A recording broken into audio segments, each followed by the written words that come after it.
Siyabingelela nasihlobo esithandekayo, sibonga ithuba njalo esilitholayo sidaditsha iBhayibhili. Namhlanje sikusifundo ngo3. Mina engikhulumayo ngoAmos Maforo, ngiza kunxusa izihlobo zami ukuthi balibingelele la.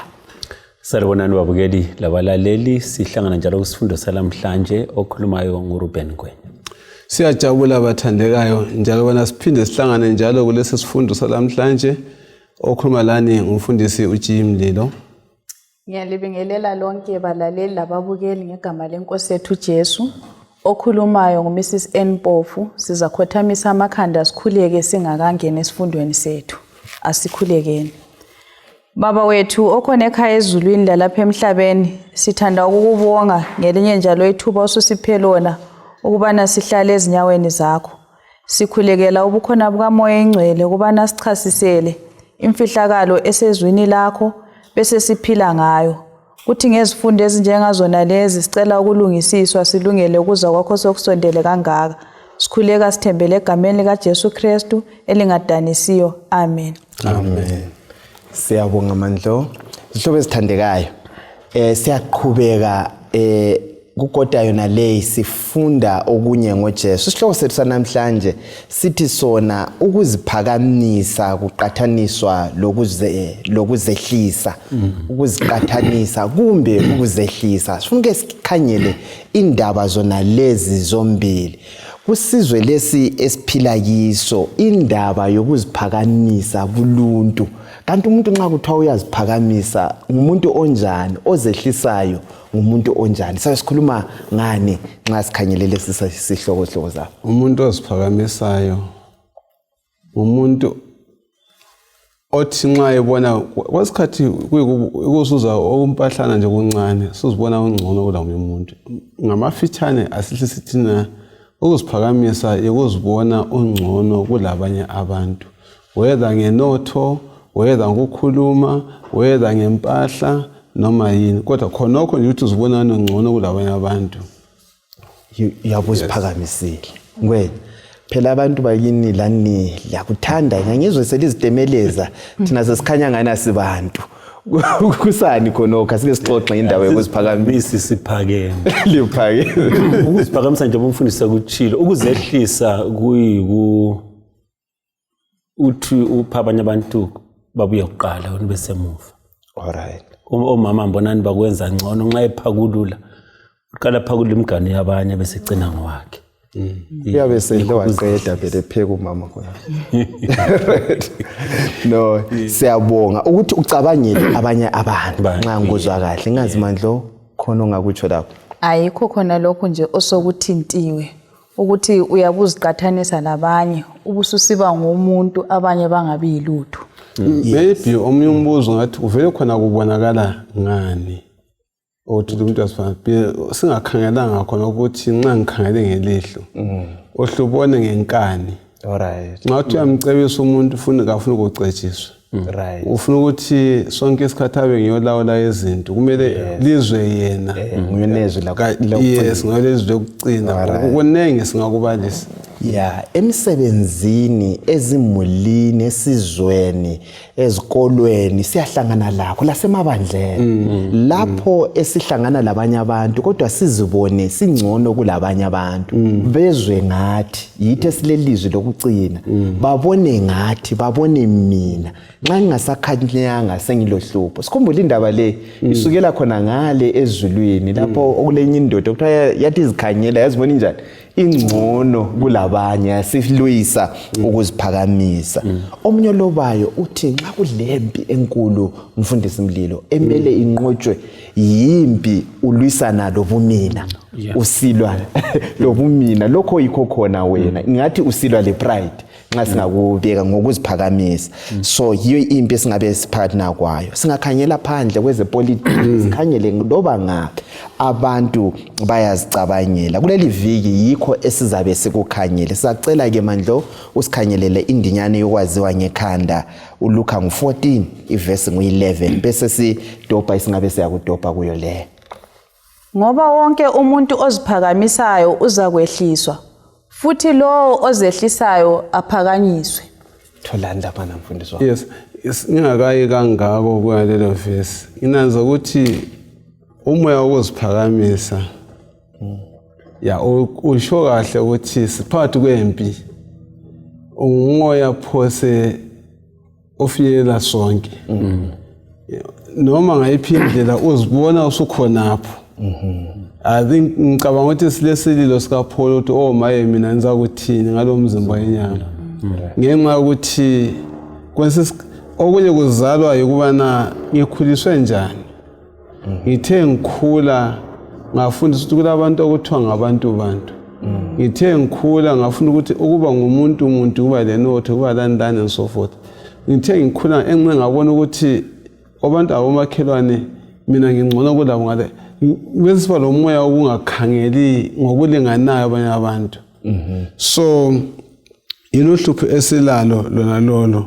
lokuziphakamisa and iverse lethu thana ngoba wonke umuntu oziphakamisayo uza kwehliswa kuthi lo ozehlisa aphakanyiswe wathi ke ngikhangele ukwehliswa ngokwendaba okwenzakala kimi okay yabona ngisakhula phana iphela ndaba babehlabela ikwaya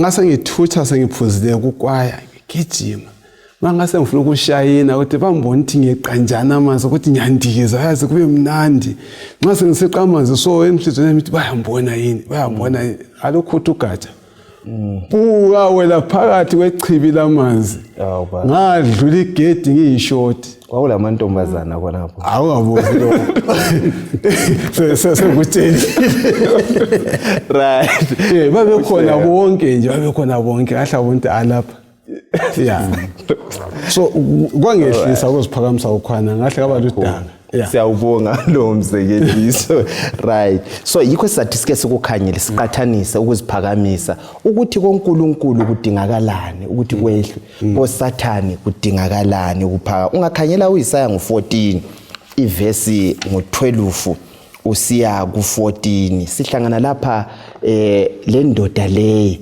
okuthiwa yayiziphakamisa ithi yona iza kubeka umbuso wayo phezulu ungabe usitholile leyo mandlole lo Philip ngo2 ivesi ngo5 usiya ku11 lama verse ngisingawachaza nje kuphela lapha esihlangana khona lo Lucifer esezulwini kuthiwa wathi ezibhekile wazibona njani bakithi engcono umuntu wasesithi ngiza kubeka umbuso wami ngaphi phezulu koka uNkulunkulu ngibe njengoNkulunkulu ngapha ku Philip ngo2 ivesi ngo5 usiya ku11 kuthiwa uJesu wayenguNkulunkulu enjengoNkulunkulu wangaboni njengento yani yokuphangwa ukuthi enze njani ehle sike siqathanise lapha ikakhulu sikhanyele wona lama verse sifundane lapha sitholana singakafiki khona lapho ngizabuyela emuva ngikhangele indinyana yethu yokwaziwa ngekhanda singakhangela isihloko sethu esikhulu sisivezela ukukhula bobudlelwano bethu loNkulunkulu lapha sihle sivezelwe indlela uNkulunkulu asebenza ngayo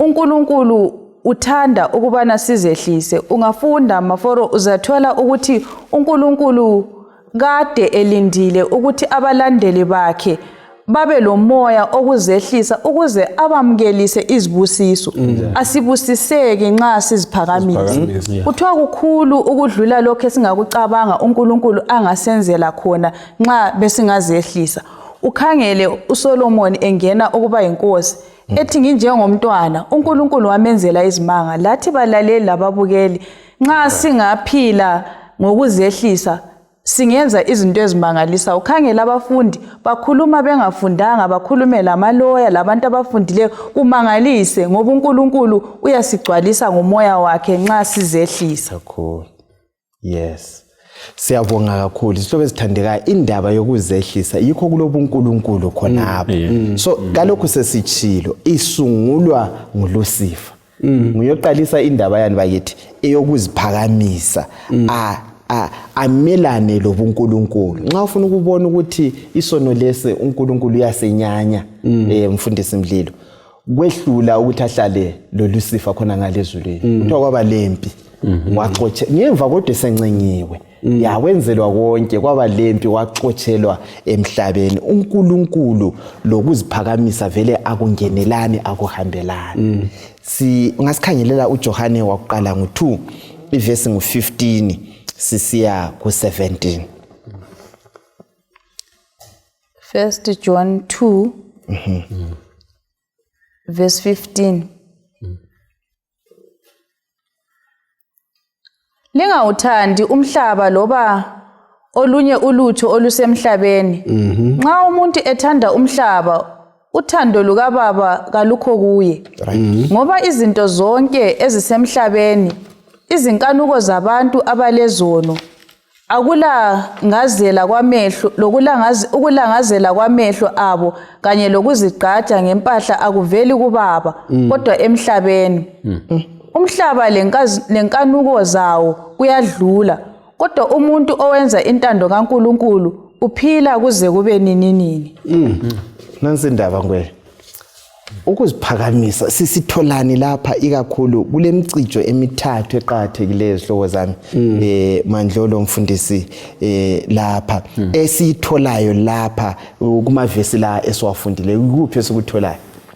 Bengifuna ukuthi singakangeni kulezi zigaba ezintathu sike sifithizele uYesaya 14 verse 12 kusiya ku14. Okay. Simqathanisa lo Philippians 2 verse 5 kusiya ku11. KuYesaya sikhulume ngakho yebo. KuYesaya sibona uLucifer njena sichilo. Ethi uyafaka esihlalo sibe ngesiphakeme kwedlula esika Jehova andisindawonye. Njalo futhi kulapho esibona khona kuyikusungula kwempi enkulukazi ecina isilethe umhlaba lo phakathi kwezinhlupho ezehlukeneyo. Siyagula siyafa kwavela kukhonoko. Kanti ngesikhathi esifana nayo nxa uSathane ethi yena uLucifer uthi mina ngiyaphakama ngibe njengophezu konke mbakisa isihlalo sami.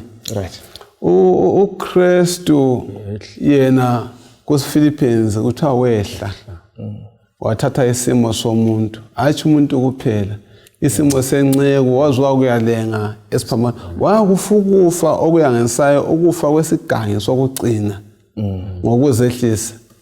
iBhayibheli thina ngenxa leso senzo uKristu uphakanyiswe kodlula wonke amakhosi aphansi komhlaba. Nguye finally oza kubusa umhlaba wonke. Lo obeziphakamisile uza kwehliswa athotshiswe azabhujiswe. Kunjalo. Injalo impilo yomuntu oziphakamisayo. Isihlobo sami esithandekayo ukuziphakamisa isiphetho sakhona kuba yikufa. Ya uyatsho umchumayeli ukuthi ukuziphakamisa kuhamba phambi kokuwa. So asikuqapheleni khona lokho kumavesi la isiwabalile lokho asike sikhangile imicijo le emithathu imicijo emithathu esiyitholayo laphana. Okokuqala siyaxwayiswa ukubana singathandi umhlaba. Then okwesibili bese sinanzelela ukuthi inkanuko zakulumhlaba aziveleli kuNkulunkulu zivelela kokunye. Then okwesithathu umhlaba lo uyadlula. So singabakwazi khona lokho ukuthi umhlaba lo uyadlula kanye lenkanuko zawo ozingaveleli kuNkulunkulu. Wonke kuyadlula. Right. Sizananzelela ukuthi zona lezi zinto ezisenza siziphakamise kwizinto zemhlabeni. Right. Esizithole ezikhona esizazichiya zikhona. Esinyathelana ngazo sikhangelane phansi ngazo. Yikho uNkulunkulu esithi asikunanzelela ukuthi okomhlaba akuveli kuye. Ngokwangaphi ngokwemhlabeni njalo umhlaba lazo zonke zona esikhangelana phansi ngazo zikuyedlula. Ingozi bisiba khona ukuthi uma singazange sizehlisa sizadlula lazo lezi zinto lomhlaba wakhona. Bese silahlekelwa silengozi ukuthi sidlule lazo silahlwe kunye lazo. Ngakho ke kudinga singabambeleli kokuphelayo. Asibambeleleni kokungunaphakade okunguJehova lentando yakhe. Sivuma ukwehla kwenza ukuthi ekugcineni asiphakamise. Ngoba singaziphakamisa ekugcineni uzasithobisa silahlwe lokomhlaba. Siyabonga. Asikuqapheleni lokho. Ngiyembuze lapha. kuyake kuvume yini ukuthi ukuziphakamisa kube yinto enhle ukuthi uziphakamisa ngento enhle kuyavuma yini ukuziphakamisa ngento enhle mina ngibona ngani okuvumayo ukukhuluma kona akuvumi ngoba anti sithe ukuziphakamisa yimi lami right kodwa umfundisi angenza ulutho luhle umfundisi umntana wakho wenze kuhle kakhulu ngiyazigqaja ngaye anti ayisimi ngikhuluma kodwa nxa kukimi umntana nami wenza ngcono kulabenu kodwa ke ungasiqiniswe right nxa yenze ngcono kulapha so sifuna ukuthi senelise ukubalance okwento kwakhona kungasali kulenga ukuthi la sekukhulumeni nxa kuyikukhuluma kodwa vele into yanti senhliziyweni kwesinye isikhathi ungakhuluma ngokuzehlisa uziphakamisa anti kunjalo yes kunjalo lambe ngathi mina kukhona isigaba sokuthi ngithi mina hayi ngiyaziqenya kodwa ukuziqenya kwangikhona kungayisikho lokhwana okalosifa right kodwa kuyikubonga ngalokho kwenzakeleyo nxa ingathi mina ngiyayibonga inkosi ngalokho engenzele khona ngiyaziqenya ngoJesu Kristu ngalokho angenzele khona ngisebenzisa igama kodwa ingqondo isekubongeni ngiyaziqenya ngomntanami inxa uthi hayi uyalalela sibisibili kodwa khona ukuziqenya ngomntanami kwesisikhathi futhi ungangena kusigaba esingayisiso nxa ngihlobana ngolandi yami kuba kubi uma sengiqasa ukuthi ngiziqenye ngaye ngibe sengibona bonke abantwana beyizibi yes lokhana kumele ngifike esigaba sokuthi ngibonge kulo mzidlana nje omncane kumele ngifike esigaba sokuthi ngibonge kodwa ngingadlulisa amalawulo sibonge yes mandla okunye adinga unanzelela khonapha okukhulunywa ngumfundisi ungabona udumo solusiya emuntwini sokusiba lenkinga ekucineni kwakho konke lanxa ukuzikhanya lokhu kungaba lelinye izinga ukuthi sinanzelela lokho okuhle uNkulunkulu asenzele khona ekucineni kwakho konke kumele kufike ekutheni udumo lobukhosi luye kuNkulunkulu ekukhulumeni kwakho singasali sibone wena kodwa sisale sibone uNkulunkulu okwenze wenelisa ukuthi wenze ile lapho mandla yes khona lapho ukuthi ngithi mina ukuziqenya kungcono ukuthi ngibonge ukuthi umlimi ngiyambonga ngokunginika ngokwenza umntana wami lesimilo esihle uyakubona yes uhlupho lokuziphakamisa ngingaziphakamisa lingakuboni ngiyalidunga ukuthi likubone alright sesikubona ngikugrade 3 nxa ngaphambanisi kule ndaba kulona ibhuku esasilalo elali lesihloko phakathi sithi impukane ezazisayo alright impukane leyi yafika yahlala enkomeni lempondo ezinkulu yahlala ephondweni ebucijeni kwempondo inkomo azangizwe ukuthi kule mpukane ehleliyo impukane yasiprobe inkomo ukuthi kambe awungiboni yini awusizwa yini isisindo sami so yayiziphakamisa kodwa yasibona ukuthi ayinanzelelwa yasisenza ukuthi lo eduze wakhe ananzelele ukuthi khona so kuyingozi enkulu khona khuyana ngoba umuntu wakhona uyadinga ukuthi ubonwe ngezindlela semfuna ukuthi ngibonwe mina ngibona nini ukuthi yimi kukanti akudingi kumele ukuthi abantu basibone singakudinganga nxa ngiyekho mina akula saba school engaphatha nxa ngaso church elder mina hayi ibandla lehlulekile nxa ngaso umfundisi wendawo enje so esimele sikufunde nxa ndilalele kahle ngwenya yikuthi sazi njengabantu ukuthi ubuyithi bethu abukhanyelwa ngokuthi silani sifunde okunganani senzeni sile values lokho sinjalo phela kuKristu kasifelanga ngoba sifundile kumbe sile mpahla thize ngicabanga ukuthi kulike la kuthinta ukuthi size lapha singela lutho vele so vele ukuziphakamisa kwesikhathi uyathola umuntu oziphakamisa lokusola thathahlale sola abantu laba banje abe sekhohle ukuthi eminye engu4 so Ikhombe kuye ukuthi lawo njalo. So ngozi bani ekhona lapha ngokuziphakamisa ikakhulu kubudlelwano bethu loNkulunkulu lobudlelwano labanye abantu. Umuntu oziphakamisayo okokuqala akakuthatha ukuxwayisa komunye umuntu. Ufuna ukuthi yena abe nguye okhuluma kuzwakale. Kuze kufike esigabeni sokuthi nxa ethe mhlawumbe sile Bible study abese letha umcijo ophambeneyo. Azama ukuthi aqondiswale. Alright. Angithi lapha nasifunda ngoJesu ukuthi uJesu uthi uyasilawula. Kuze kufike esigabeni sokuthi nxa esesala ukuthi aqondiswe ngokwelizwi likaNkulunkulu uphikisana loThixo ngokwakhe. Alright. Ukusindiseka kwakhe sokusibanzi. Sokunzima. Into oziphakamisa kasindiseke. Okunye engunanzelelayo ngokuziphakamisa kuyabulala ubudlelwano bethu loNkulunkulu. Ngoba uyabe ungasamdingi uNkulunkulu. Ngoba uyenelisa ukuthi ngamandla ami ngenze lokhu lalokho okwenza ukuthi uNkulunkulu singenelisa ukuthi simuphe indawo yakhe ezimpilweni zethu.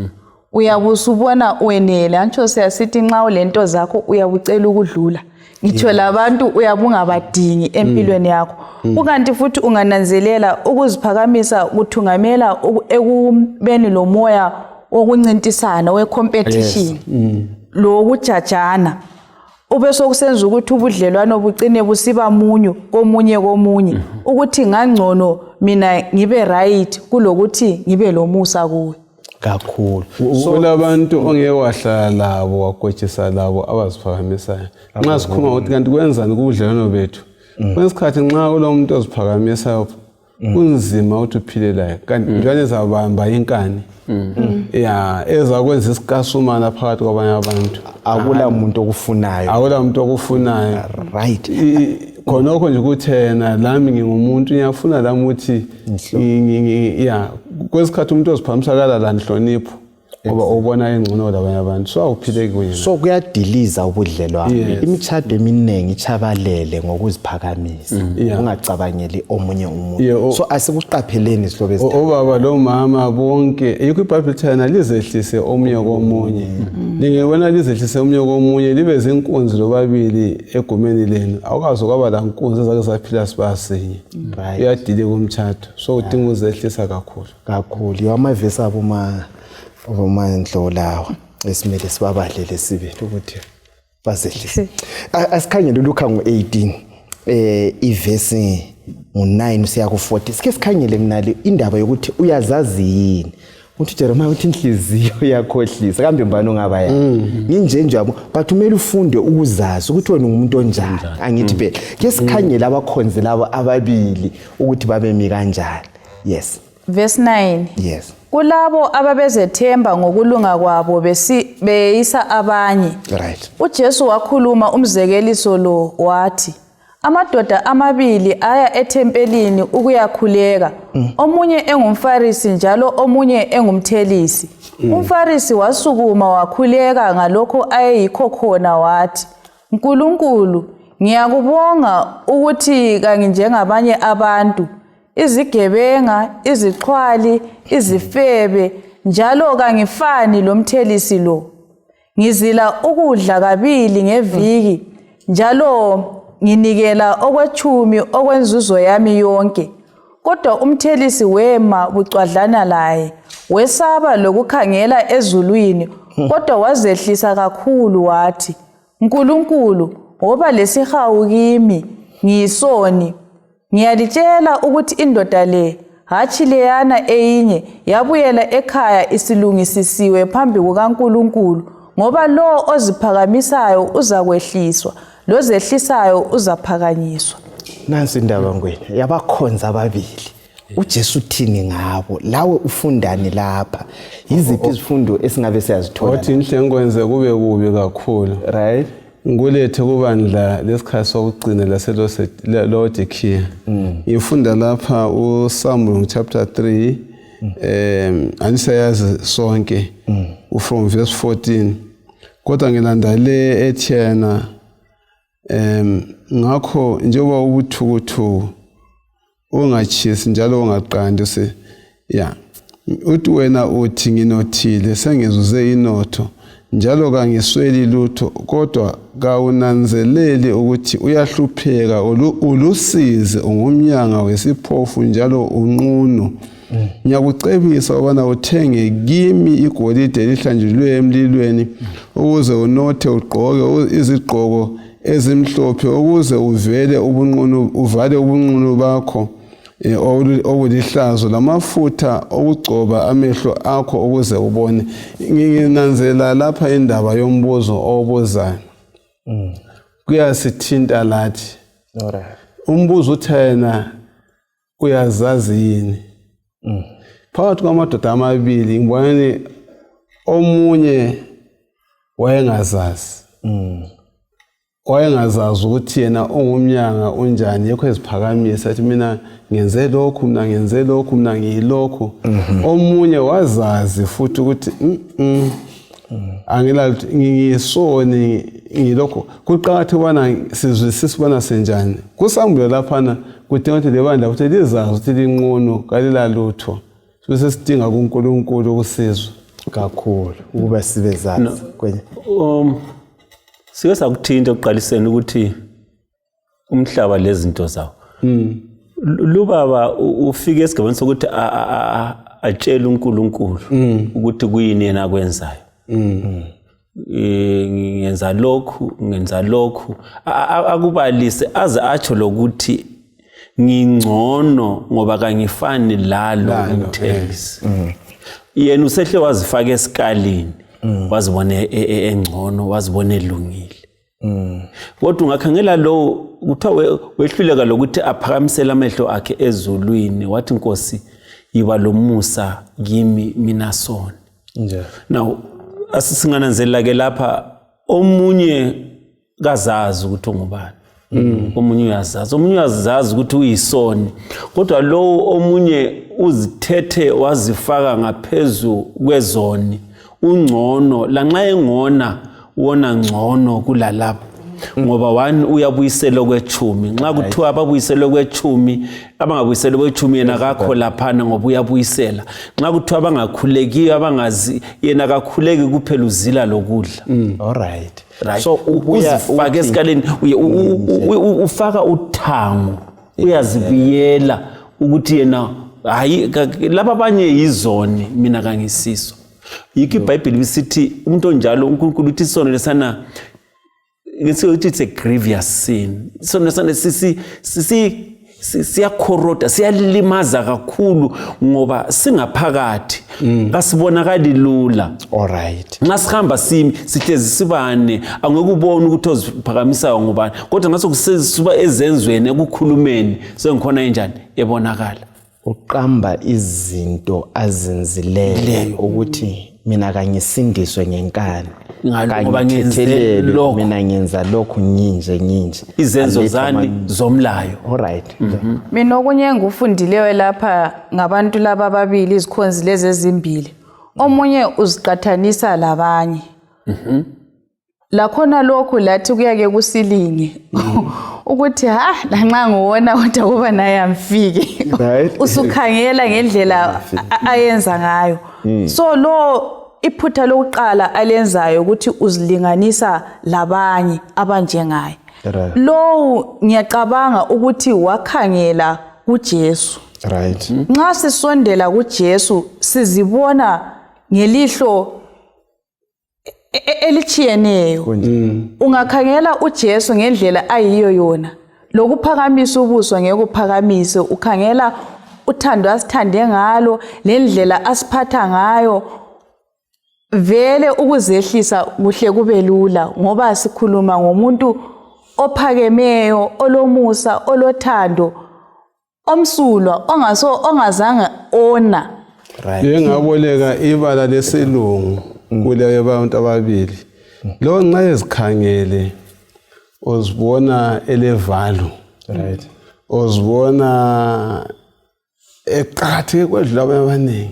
Amazwi ngamandlo uMezibufu aveza sobala ukuthi ngangila valo njengoba siyaboleka ibala lesilungu ngangila valo ngenotho ngempahla lakho konke okuningi ivalue yami isekuthini uKristu uyini empilweni yami kakhulu ukukhona kukaKristu ungenza ngibe le nto othiwa ivalue bengidinga isindelo ukuthi ngizayifaka ngithini igugu isisindo ya ubuqhakatheki bami ngaqhakatheka kuphela uma uKristu ebusa inhliziyo yami nguye ongangenza ngibe ngumuntu athi mina ngokwamana ngizenze olobayo uzatsho ukuthi ukuziphakamisa kona kuveza ukuthi isikhatshana kangakanani uNkulunkulu ngoba aluba sisondela kuNkulunkulu kulapho sizibona uboni bethu kunjalo sibona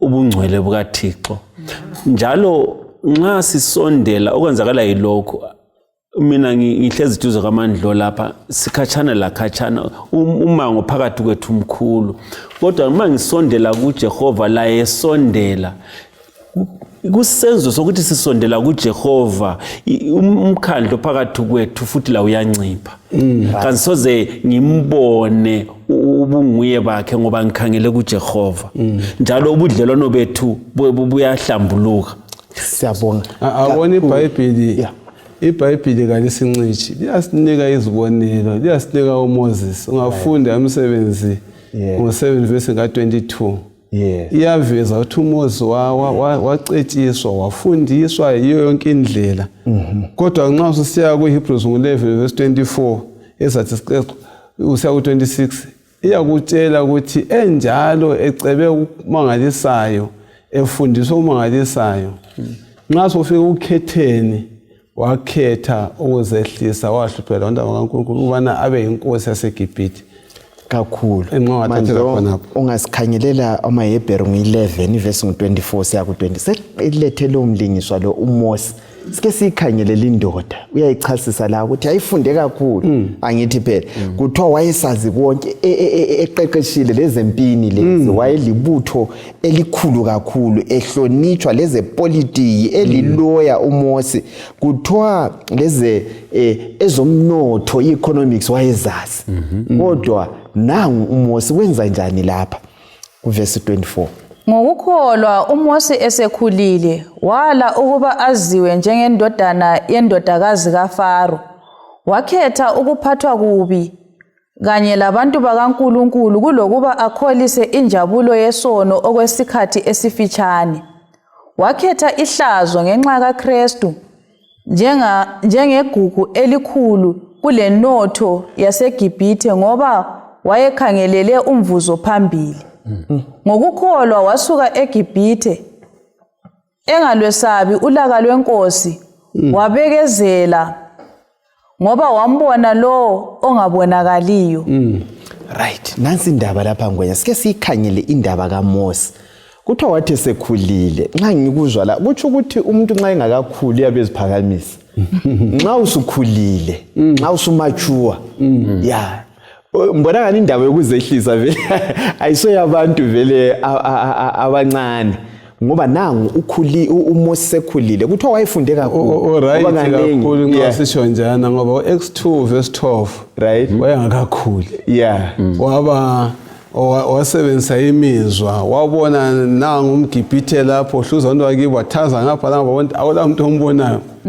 wayemsukele embulala emgqibela wasebenzisa imizwa abathi impulsive lokho zenini reaction wayengakakhuli ngithathiwe sitholani kakhulu so kwesinsikhathi ungazikhathazi umuntu nxa isilokho eziphakamisa hayi kakhulu kalokho kwakutsho ngwenye ukuthi into lezi sizeboleki sizithole khona lapha kanti uziqhenya ngani ngemota ngendlu ngike ngazibuza ukuthi nginguMose right ngibona isihlahla sivutha kungelamnye umuntu okwasibona alright ngingenza izimanga eGibhithe ngakhombela intonga yami amanzi umfula abaligazi ngelula intonga ulwandle lwavuleka uIsrayeli endleleni wayezathwala nzima ukuthi libona amanzi lawana baba lawana mina ngelenzela mina nyawenza amanzi abe mnandi kodwa iBhayibheli usithi akula umuntu wayelo engumnene njengoMose ngoba uMose wananzelela ukuthi ungubani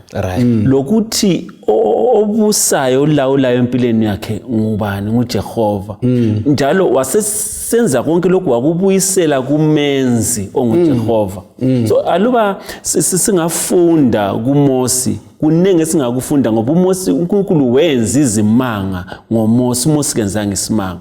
So ngingachumayela, uNkulunkulu uchumayele ngami, ayisime ngichumayele. Singafaka umahluko, singadoba umzila khonapho. Yes. Indaba yokuzehlisa izaphela. Sifunda okukhulu ngoMosi manje. Kuyini okunye sikutholayo ngenceku leyi eyayizehlisa nxa sifunda ngezigaba ezishene kuthiwa wathathwa wabaseGibhithe 40 years efunda konke waqeqesha eGibhithe.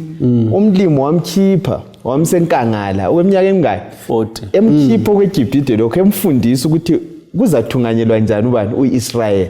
Then iminyaka yokucina eyi40 le wathungamela uIsrael. Kuyini okunye singabe siyakuthola okungasincedisa empilweni yethu yona leyo ukukholwa ngokuzehlisa? Okunye okokuqala nginanzelela ukuthi kuthatha ukuzehlisa, ukuthatha ukukholwa ukuzehlisa. Ngoba lapho okubonakalayo okubambekayo yikho khonokho ayikho khona uMose ukuthi ufunde kakhulu ulalokho, kodwa lokho akhetha ukuthi anamathele kikho wakukhetha ngokukholwa, ekwazi ukuthi yebo ngingakholisa kodwa ngokwesikhatshana. Ngicabanga ukuthi okunye okungasisiza ukuthi sikhangele umpikitsha omkhulu ukuthi isiphetho sendaba sigcina nga ukuthi kathesi nxa ngingathi mina ngifaka abanye phambili ngiphakulula ngiqale ngiphakulele abanye kuthatha ukukholwa ukuthi hayi lami ngizathola la nxa futhi ngingatholanga ku right ngoba yikho vele esikuphilelayo ukuthi siphilela abanye. Simthola lapha uMose ekhangela izinto ngokuqhakatheka kwazo ukuthi wafaka ipriority ukuthi khathesi okuqhakathekileyo ayisikho kwesikhathi lesi okwalokho ngokwesikhathi esifitshane lanxa inkosi ingaba lolaka ulaka lwankhona luncane kulomvuzo ayewubheke phambili. Kulamandla kakhulu lokho mandla kakhulu. So kule ngamafitshane uMandla uyasivezela lapho uthena singathatha ingqondo zethu zicabanga ngokwaphezulu. Yes. Sicabange phakade. Noma yikuyini okuhle lapha engakuthenjiswa lapha emhlabeni kuyafiphala ebusweni bami. Yes, uyebulongwe. Ngibe sengiphila ngokukhangela kwaphezulu. Ngingafa ngamanye amazwi. Ngiyengcwatshwa. Nxa ngikhangele uqatheke okwephakade ingafa ngoba ngisazi ukugcina konke ngilomvuzo omkhulu kwedlula lokho bengakuzuza lapha emhlabeni. Babukeli labalaleli Longwe. Nxa singalichasisa lapha. Ekuchasiseni ngwenya lapha nxa sisithi ukuthi ungwenya ngumuntu onjani. Kuyavuma yini emazwini okuchasisa mbukeli lomlaleli Longwe ukuthi sithi uyazehlisa umnene. Kuyenela yini amabala la afika yini nxa sichasisa umuntu la? Yikho phela olobayo lapha esinika ukuthi kahle sizihlole aloba sesikhangele sifunde ngoMosi safunda ngokunene ukuthi uma mina abantu bengikhanda sebengakhuluma ngami bathi ngoba lokhu akuye ngokuthi mina ngithini. Abantu kulula ukuthi babone ukuziphakamisa mina ngingaboni ukuthi ngiyaziphakamisa ngoba kusemvelweni kuphuma ngaphakathi yikho sithi kunzima ukuthi uma kwenza kanjani akubone ungabona usukubona ukuthi hayi isilinganiso khona sesiphezulu kakhulu. So kudinga ukuthi sikhuleke ukuthi umlimi kasincedise ukuthi silwisane lalesi sono esingaphakathi eningi esizalahla ngaso singananzeleli. Mfundisi Mlilo lokho uthintwa ngungwe uyavuma yini ukuthi unqobe awe umthandazo wami njengoPaulo uthi akusaphili mina kuphepha uKristu ophila kimi ngawami amandla ngingeke ngakunqoba so ngidinga amandla aphezulu. Hayi uqedile. Yikho phela labafundisi behambe lo Jesu isikhathi eside badinga ukuthi ngubani omkhulu phakathi nansi indaba ake sibakhangela abafundi laba. Khangela uLuka ngo22 ivesi ngo24 siye ku27 sike sibabone ukuthi behambe lo Jesu 3.5 years letho babe ngabantu abanjani. Verse 24. Njalo kwaba lokuphikisana phakathi kwabo mayelana lokuthi ngubani kubo owayebonakala emkhulu kulabo bonke. UJesu wathi kubo, amakhosi abezizwe azitshengisela amandla awo kulabo ababusayo, leziphathamandla zakhona zibizwa ngokuthi mcoli. Kodwa akumelanga libe njalo. Endaweni yalokho, lo omkhulu kulani lonke kabe njengomncinyane kini lonke, lalo obusayo abe nguye okhonza abanye. Kambe ngubani omkhulu kulomunye, lo ohlezi etafuleni yokudla loba lo ophakayo na? Kakusilo osetafuleni na? Kodwa mina ngiphakathi kwenu njengalo oliphakelayo. Hey, mfundisi Mlilo, umuco okuchayayo lapha uhambe lo Jesu, dla lo Jesu, lala lo Jesu, isikhathi sonke ulaye ufundani kuye. Nxa bengilokhoza ngikhangela le ndaba ufike emngqondweni zami ukuthi madoda lami nxa bengahamba lo Jesu Kristu benza ziphatha njani. Right. Ngoba kimi kubuya umfanekiso sokuthi bambonile ezehlisa, bambone sezinto eziningi lokhu bengakafundile utho kulokho abakubonayo kuye. So umuca ongichaya kakhulu kulapha uKristu athi yana mina liyangikhangela njengomthungameli wenu, kodwa yimi endiphakulelayo, yimi ndithatha isimo senceku kini. Khonokho kodwa ngiyangibone njengomfundisi, ngiyangibone nxa ngifika emabandleni kulula ukuthi abantu banithwayele isitulo Njalo. ngazama ukuthi bathwayele izitulo mfundisi uyabona. So uKristu aphana ufana lokuthi uthwele isitulo uthwayele abafundi bakhe eveza ukuzehlisa, kodwa bona ngikhona belwisa ubukhulu. Kumele sikunanze ukuthi lokho kuyimpande esifunde ngayo lapha, impande kaSathane. The moment ngifuna ubukhulu sengene kumpande kaSathane eyafuna ubukhulu ngaphezulwini kakhulu. So unanzele ukuthi ufuna ubukhulu buhambe kusigaba sokuthi abanye baze babulalane njalo siyafakelana sibili ukuthi sifuna anisananzelela ukuthi uAbel waba uNkulunkulu wamphakamisa ngenxa yokuthi wayezithobisa kuNkulunkulu. uCain kwamhlupha wazogcina embulalela ukulunga kwakhe. So asikunanzeleleni ukuthi ungananzelela, ngiyazibuza ukuthi kungani abantu bebanga kuba nguelder, kula salary khona, kula mholo okhona, kodwa umuntu ufuna ukuthi nje la akhulume kube nguyolalelwayo. Yes. Yeah. Siyakunanzelela. So ngingangena ngibe nguelder ngenjongo engayisiyo, ngifuna ukuthi ngiyebonwa. Right. Yingozi yokuziphamisa. So abafundi abazange beneliseke ngokuthi bakhethiwe ngoba bengangcono. Right. Kulabantu ababefundile, kulabantu ababewazi umbhalo ngaleso sikhathi, kodwa bona bethi inhlanzi uNkulunkulu wabakhetha, uJesu wabakhetha, abazange beneliseke ngakho. Sibathi kwazi kwathi omunye wabo unina uhamba uthi uNkulunkulu bengicela ukuthi Jesu nxa usembusweni omunye ahlale ngapha, omunye ahlale ngapha. So kuyinto okudinga ukuthi sicele amandla kumlimi, ngoba umfundisi ukuthi kuvela ngaphakathi, so sokudinga amandla angaphandle akaNkulunkulu ukuthi asincedise ukuthi siphume kiko. So siqaphele labanye bethu abaseduze, uyazi basikhukhumeza. Uyabona umama sebuya sebacelela ukuthi umama la ukuthi umntana amabe ngapha omnya. So sikuqapheleni lokuthi uchumayele wenze kuhle, bakhona abafika bekukhukhumeza. Uthungamela kulolu gatsha personal ministry, into ziyahamba, uyazi ugcina usukhukhumala. Mina ngingathi suthiseka ngobizo olubizwe kunjalo. Kunxa kubizile usekubize othi suthiseke ngokuba lapho onjani obizelwe khona. Yeah. Ungabona ukuthi usedlulisa lokhu usukhangeleza izinto phezu kwakho kubizelweyo. uNkulunkulu uyabiza umthungameli efumana amnike umsebenzi othize, engaqeda ngayo sebiza abanye abantu. Wena suthi sekuthi mbizele lesesikhathi ungasibuza uqinisa usihlupha, suqasa ukudinga abangane abazakuncedisa ukuhlala ezikhundleni njalo and so forth. Suthi sengalokho kubizelwe ume khonapho. kuthiwa kuzono zonke akulasona uJehova senyanyayo njengesono sokuziphakamisa. Asisiqapheleni babukela abalaleli. Imaza futhi. Yes, asikunanzeleleni ukuthi kuba isinengiso kuJehova. Ongasindisa kuphela nguye uJehova, nguye ongangenela. Phinda uvesi ngo27 mandlo. Sikhangele lapha ukuthi kanti vele simele sibheke bani. Omele asiqondise ngubani. Kambe ngubani omkhulu kulomunye? Lo ohlezi etafuleni yokudla loba lo ophakayo na? Kakusilo osetafuleni na? Kodwa mina ngiphakathi kwenu njengalo oliphakelayo. uJesu uthi ama-elderana athi wathinta uthi kawafunde ukuphaka. Uthi ake nisifunde ukuba yithi esibazinceko.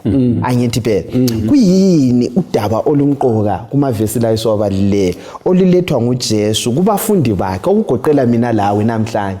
Usilaya uthi senzeni sifundeni kuye mfundisi wami. Usibiza lapho uthi sifunde ukuzehlisa. Right. Njana bendawonye besetafuleni uyabavezela ukuthi hayi mina yimi silutitsha wena mengenza yonke into le kodwa ke yimi liphawulelayo njalo at the same time ingqondo lomfanekiso lapho ngokubafundisa ukuzehlisa. Right. Ngoba uziphakamisa kusilethela inhlupho ezinkulu lo Sathane waxotsha ezulwini. Yes. Kabafunde ukuzehlisa. All right. Funde ukwehla zihlobo ezithandekayo. Angithi phela yibo ubuNkulunkulu kalokho sifundile ukuthi uJesu wehla. Yebo. Ngamanye amazwi sorry one word.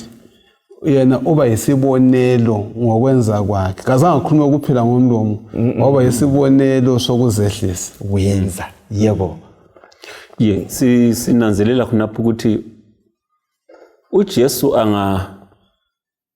angaba nguye oyinziki kithi sonke sikhangele kuJesu. Antu ukuziphakamisa ukuthi khangela abanye bayakubona yini.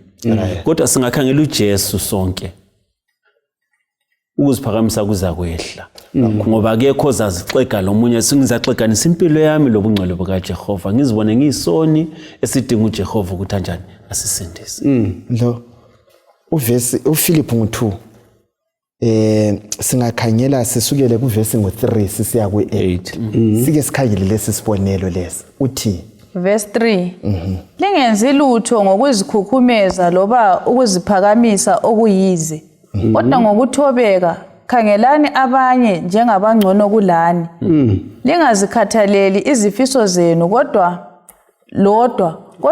likhathalele lezifiso zabanye. Ekuphilisaneni kwenu isimo sengqondo yenu kumele sifanane lesika Kristu Jesu. Yena owathi ngemvelo enguNkulunkulu kacabanganga ukulingana loNkulunkulu kuyilutho olungafinyelelwa kodwa wazithoba wathatha isimo senceku yena elesimo somuntu wathi ebunjwe wabonakala njengomuntu wazehlisa walalela kwaze kwaba sekufeni okokufa kwesiphambanweni. Nansi indaba kusitshelani lapha ngendlela esimele siphile ngayo sikhangele isiphambano manje. Sinanzelela ukuthi lapha sinikwa i-challenge yokubana sibe njengoKristu. Yeah. Ebese sibalisela ukuthi yena eyinkosi kakubonanga njengento yokuphangwa. Ukuthi alingane loNkulunkulu. So lathi ekuphileni kwethu kumele siphile silengqondo kaKristu ukuthi sifake abanye phambili, sicabangele abanye phambili, sibone abanye bengcono kulathi thina bese sibuya emuva sikhangela kuloko uNkulunkulu yena akwenzayo. Kakhulu. Ungazifaki lapho ongekho khona. Ake nisehle. Ongehla vele uza kuphakanyiswa. Kodwa igama lika Jesu liphakanyisiwe kulamagama wonke. Ngoba wenze njani? Wakhetha ukwehla. Khona lokho esifuna ukuba yikho khona ukuba bakhulu. Kasehleni vele sizakwenziwa sibe bakhulu. Khona vele ungayenelisa ukuziphakamisa. Uhlezi khona apha so ungenelisa ukuziphakamisa. Uthi ngibuye kuwe ngokuphakamise. Asivumele bana uNkulunkulu abe ngiyosiphakamisayo. Uzacanga ukuthi uphakeme wena uvela uphansi. Awulalo ukuthi ukhayele khonke okuncane olakho. So isifundo sethu siyasitshengisa ukuthi uJesu uyisibonelo number 1. Number 2, nxa uthoyana sikhangela impilo ngokukhanya kwesiphambano. Sifuna ukuthi esiphambanweni enguNkulunkulu wasenzela konke esingeke sazenzela khona ukuthi sibe ngabantwana bakaNkulunkulu. Njalo futhi esiphambanweni wathwala yonke imithwalo yethu esingeke sazithwalela thina sodwa. Ungazamana ukuzithwalele uvele ukuziphakamisa nxa ngizama ukuthi ngizithwalele kodwa uKristu wasithwalela imithwalo yethu yonke. Futhi esiphambanweni kulapho esizibona khona isibuko sokuzibona ukuthi mina kanihlambulukanga ngidinga impilo ehlambuluka kaJesu Kristu ubana ngihlambuluke. Asikhangeleni esiphambanweni. Impilo yethu izakutshintsha. Sibheke kuJesu. Iza kusenza bengisathi ngithi mina esiphambanweni kulapho uKristu asiqakathekisa khona ngokusifela kwakhe. Ngamkhala esiphambanweni kuphela ngizakwazi ubana ngiphatha umunye umuntu ngcono ngoba ngikhangela esiphambanweni. Ngoba okwenzakalayo izikhathi eziningi yikuthi siyaziqathanisa labanye abantu. Yikho uzazibona usungcono kulabo. Kodwa kwakuthinta lapha ukuthi ungaziqathanisa lo Jesu. Uzabona ukuthi usilela okungani kakhulu. Vele uzahluwehle kube le ndinga ukuthi unjani. Vele iziwula kuthwali uPaul uthi bayaziqathanisa labanye abantu. Anti yakwa yingozi ekhona uthi uyathalaza ubona abanye abantu usuzibona ungcono angithi wabona. Kukanti vele sikusimo esibi kakhulu. Wena kukhona ubufunga ukutsho lapho. uMpostoli Paul ubhala ngoba impilo yakhe yokuqaliseni ubezibona engcono elamandla esenza la athi angafika wonke umuntu athuthumele kodwa sehlangene lo Jehova wamthobisa wabakwazi ukuthi yena umuntu kaJehova uJehova mkhulu. So singakunanzelela ukuthi uNkulunkulu ungibeke lapha engikhona wangibeka ngaba lokho engikhona ule njongo ngakhona lokho ngisuthiseke ukuthi mfundisi ngisuthiseke ngakhona lokho uNkulunkulu angeze ngabe khona ngingabi le ndaba lokuthi omunye unjani ulani uzananzelela ukuthi uNkulunkulu kulula ukuthi angiphakamise kodwa ngingaziphakamisa mina omnuza lo bathi abanye bethu silahlekelwe izibusiso eziningi kakhulu ngoba uNkulunkulu unanzelela ukuthi uziphakamisa ngesude yodwa pho ngingamnika imota ke uzabathwala abanye yini ngemota yakhe so siyazi lahlekisa kokuningi uNkulunkulu ade ngasenza kona ngokuthi sinjani siziphakamisa asivumeleni uThixo abuse alawule impilo zethu sifisa ukuthi abanye abantu bebengcono kulathi kakhulu. Mandlo ukusikhangelele lapha indaba le sesifithizele kakhulu sakhuluma ngayo. Umoya wesiprofeti uthini ngendaba lezi ezokuziphakamisa sigoqa sithini le ndaba? Sinanzelela ukuthi lapha siphiwe imigca eminengi ikakhulu sisiye ekucineni ukuthi nxa sisondela kuNkulunkulu yikho lapho esizibona khona ngendlela right kakhulu. Sinanzelela ukuthi singasondela kuNkulunkulu yikho okuzasincedisa ukuthi sizehlise. Yikho ngikuthole lapha lokuthi ungakawi uqala ngokuziphakamisa. Madoda. Ungakaphakami uqala ngokuzehlisa. Yikho ngikutholile lapha. Kakhulu. Ungabala uChrist Object Lesson page 160 lo Desire of Ages page 436 usiya ku 437. Yikho kule ndaba ezithathekisayo kukhuzwa indaba yokuziphakamisa ezezithintwe ngumandlo laphana. Sisiyayiphetha le ndaba ebesingakho namhlanje mfundisi Mlilo ongakutsho ngamafitshane sifinqa sona lesi sifundo esikutholayo esiloyise ukuthi abantu basale bekubambile okungasisiza uhambo lwethu lolu sisazana silobudlelwano loJesu yikuyena yokuthi uma abafundi bakaJesu Kristu abaphila bafunda laye balwisana lokuziphakamisa lathi thina eselapha singaziboni izingane singcono kulabo abafundi ngoba lathi silethu impi yokuziphakamisa kokuthi ngumsabatha nje kodwa wesikhathi kuyangenza ngiziphakamisa uzibona ngingcono laba abantu kodwa ke singakhula kubudlelwano bethu labanye abantu kuphela nxa sikhangela kuJesu Kristu, asikhangeleni uJesu Kristu bathandekayo. Bheka kuJesu ongela sono. Ngwenya ungayiphetha uyithini le ndaba? uSathane wawa ngenxa yokuziphakamisa. Njalo uza kusebenzisa khona lokhu ukuthi akusengele kithi ukuze singasindiseki. Ukuthi siphepheke thina asikhangeleni kuJesu. kuJesu kuphela. kuJesu. Manje ngiyawezwa amadoda athi sibheke kuJesu. Kanti singaba yini singayani ngakuJesu? Mina nginanzelela ukuthi ekucineni kwakho konke esikufunayo nje kodwa yena leyo ukuthi ubudlelwano bethu loNkulunkulu bukhule. So sesizwile balaleli lababukeli ukuthi ukuze sikhule kulobu budlelwano kuyadinga ukuthi sizehlise. Ungananzelela iBhayibheli ligcwele ngamadoda labomama ababezehlisa uNkulunkulu wasebenza ngabo ngendlela emangalisayo.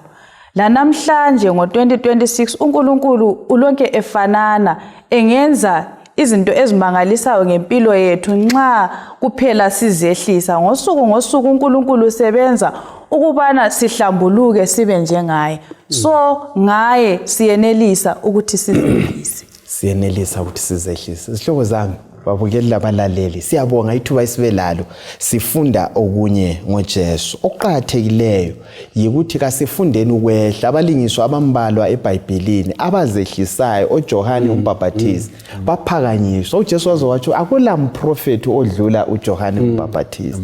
Wafa waze waya kufa, wazehlisa waze waya kufa. Lathi asifundeni ukuba njalo. Sihloko esithandekayo, indaba yokwehla ayisondaba elula, ifuna uJesu. Kasivumeni singahambi sizikhuluma ukuthi mina ngenze lokho okuhle, ngenze lokhwana, ngoba uthi yena imisebenzi yethu emihle injengezidwedwe ezidabukileyo ezingcwelileyo njalo. Akula ongaziphakamisa ngakho. Umlimo lomusa kangane angaba lathi. Siqhubeka sifunda sitatitsha. Asihlanganeni njalo kuvike elizayo sikusifundo sethu sesine lapho esiyabe sifunda khona ngengxenye yeBhayibheli ukuthi umsebenzi weBhayibheli kuyini empilweni zethu.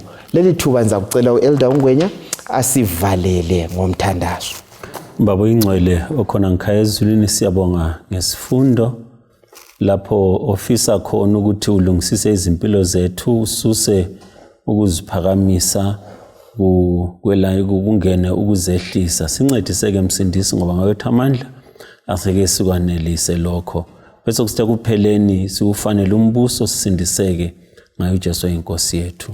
Amen.